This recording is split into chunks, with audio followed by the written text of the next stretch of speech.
Hello friends, welcome to my channel Rishu के tips. तो आज मैंने यहाँ पे लेके आई है बहुत ही बेहतरीन भिंडी की सब्जी नॉर्मल भिंडी की सब्जी से थोड़ी डिफरेंट होती है। ये बहुत ही बेहतरीन होती है। ये बिल्कुल पार्टी स्टाइल इसका पैटर्न होता है और साथ ही में इसको बोलते हैं भिंडी दो प्याजा। ये देखने में जितनी अच्छी लग रही है उतनी ही बनाने में आसान भी है। मैं आपको टेस्ट करके बता रही हूँ। ये देखिए कितनी बढ़िया करारी करारी कुरकुरी कुरकुरी देख रहे हैं ना, लग रही है ना कितनी टेम्पटिंग, बहुत अच्छी लग रही है खाने में। चलिए फटाफट से शेयर करते हैं इसकी रेसिपी। जो हमें भिंडी लेना है और भिंडी को किस पैटर्न से काटना है ये थोड़ा सा डिफरेंट है। भिंडी तो हम नॉर्मल वाली लेंगे, पर इसको जो थोड़ा सा हमें काटना है वो थोड़ा लंबे में बड़े में काटना है।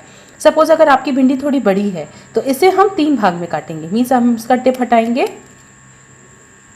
नीचे से हटाएंगे और उसके बाद हम इसको हम 3 पार्ट में डिवाइड करेंगे। अगर आपकी भिंडी छोटी है आप उसको 2 पार्ट में डिवाइड कर सकते हैं। तो यहाँ पे मैंने सबको इस तरह काट के रखा है बड़े बड़े पीसेस में।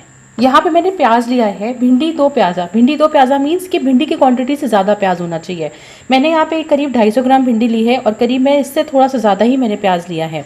यहाँ पे मैंने करीब 4 प्याज लिया है। यहाँ पे हमें प्याज को 2 तरीके से काटना है। 2.5 प्याज को ऐसे लंबे में पतले में काटा है। ये देखिए मैंने इस तरह से इसके छोटे छोटे लंबे पीसेस किए हैं और बाकी प्याज को मैंने इस तरह से उसके ये स्केल्स निकाल लिए हैं। सबको मैंने अलग कर लिया है और एक मैंने मिर्च लिया है तलने के लिए। तो अब हम चलिए बनाना शुरू करते हैं। ये देखिए मैंने करीब 2 चम्मच मैंने तेल डाला था कढ़ाई में और अब सारी भिंडियों को मैंने इसमें डाल दिया है। मुझे हल्का सा इसको फ्राई करना है, करीब ये 80% तक इसमें मैं इसको फ्राई करूँगी। ये रेसिपी मेरी बहुत सिंपल है पर इसका टेस्ट बहुत लाजवाब है। मतलब ये इतनी बढ़िया रेसिपी है कि आप कभी इवन किसी के छोटे से गेट टुगेदर में भी आप इसको बना सकते हैं। कभी आप कथा पूजा करो आप उसमें बना सकते हो, बर्थडे पार्टीज़ में ये बहुत अच्छी लगती है। ये आपकी just like a party recipe है।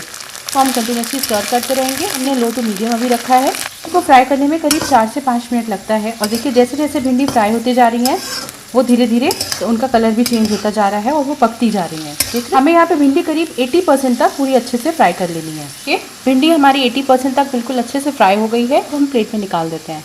भिंडी हमने फ्राई करके निकाल लिया है, उसके बावजूद इसमें घी पड़ा है। इसी घी में जो हमने बड़े वाले प्याज लिए थे वो हम डाल देंगे क्योंकि उनको भी हल्का सा हमें शैलो फ्राई करना है इसमें। इससे ये थोड़े से क्रंची हो जाएंगे और इनका टेस्ट एंड टेक्सचर बहुत अच्छा आएगा बाद में। उनको भी हल्का सा हम शैलो फ्राई कर लेंगे। अभी नमक वगैरह मसाला मैंने कुछ भी नहीं डाला, सिंपल अभी हम लोग फ्राई कर रहे हैं।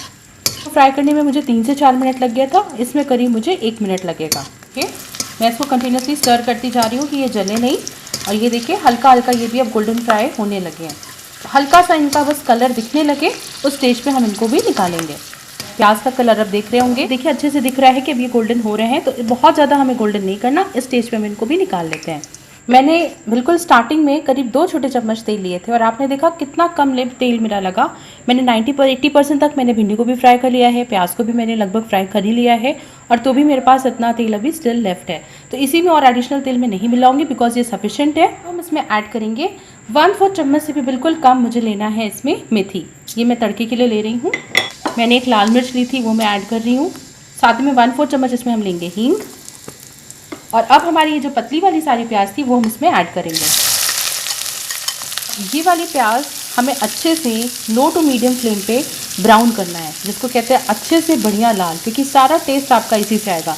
अब आप सोचोगे कि यहाँ पे हमने 2 तरह की प्याज क्यों ली, क्योंकि ये महीन जो कटी प्याज है ये आपके भिंडी की सब्ज़ी को देगी टेस्ट और जो आपकी थोड़ी बड़ी कटी प्याज है वो देगी इस सब्ज़ी को थोड़ा सा अच्छा सा लुक।